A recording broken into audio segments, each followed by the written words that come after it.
if you know you're gonna call me sensitive, now is the perfect time to skip this video. Because what I'm about to tell you is something that's so normalized in Nigeria, and although this exists in many parts of the world, like worldwide, is there a country that hasn't really experienced bullying one way or the other, especially in schools? But in Nigeria, accepting bullying is like showing respect to your elders, kinda, because most of the time those who bully are usually senior classes and all that in Nigeria. And why are senior students given responsibilities which are meant for the teachers? Anyways, that aside, let's get into the story. Okay, so in 2020, after the COVID-19 lockdown in Nigeria, I started secondary school in Nigeria.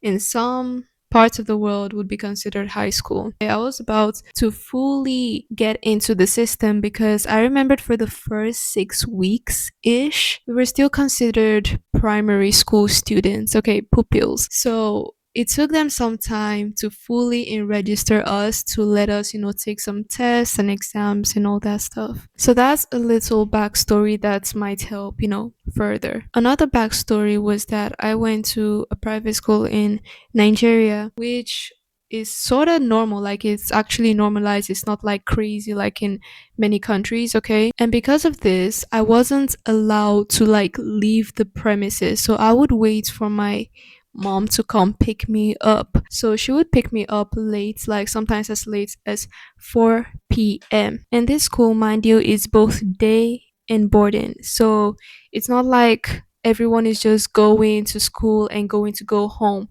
Some people who have permission from their parents, which will be given to the school or whatever, they can go home if they want. But if your parents say that I'm gonna pick you, you have to stay in that school for security reasons. And the boarding students would go to their hostel or wherever their dormitory is. The last important tip is that this place where we would wait for our parents was sort of like the primary section. It's kind of like, the open part of the school. Everyone would wait for their parents, maybe stick around some empty classes. And sometimes the boarding students would do the same if they didn't want to go to their dormitory, at least until a certain time, which was, later at night, I think. So as I was waiting for my mom, I remember I was with some of my friends, and there was this girl, and she was a senior. I think as of then she was in SS2, which is like the second senior secondary class in Nigeria. So she was my senior, and mind you that during my stay in Nigeria, I had to keep a lot of my identity a secret.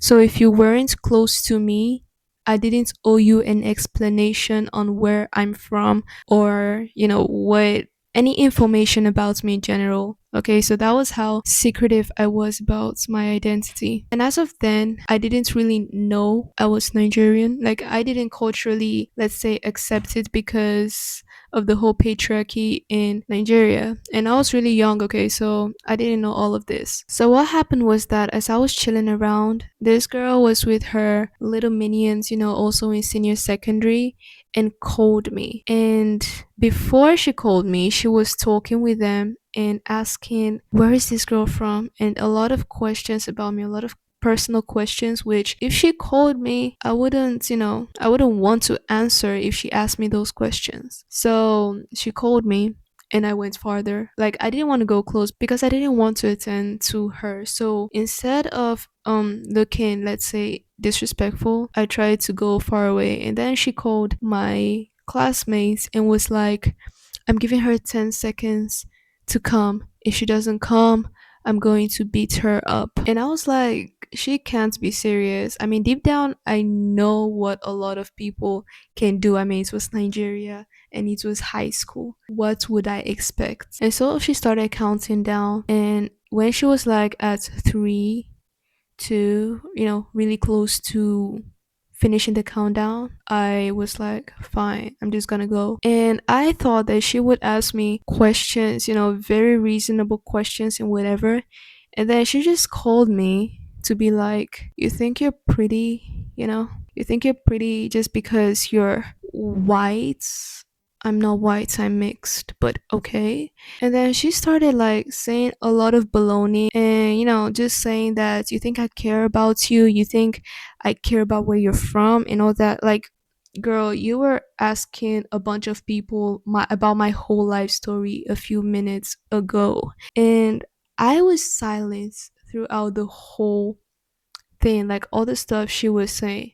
And at some point, I started, tearing up because as of that time, I had terrible acne and I was sort of insecure of it. So I never really believed that if someone told me I was pretty, that, it was true. Most of the time, I always believed back then that if someone told me I was pretty, it was because of skin color and all that. But as of this point, it felt like someone was finally saying what I thought would be the truth. And then I started tearing up, okay? My head was down. She just kept on going until one of her friends was like, "It's enough. Like, why are you making her cry?" And then one of my classmates decided that the best way to save me from that situation, because they were just standing there and like staring, they were kind of scared, and feeling bad for me. And then they were like, "Your mom is here." And that was when she started apologizing just because she heard that my mom was here, to pick me up, and begging me that I don't mention any of that to her, because the only kind of people these seniors kind of fear is, higher authority, maybe having problems with them or something that could lead them to expulsion or suspension. And while she was a senior student, she was pretty close to very important exams, which could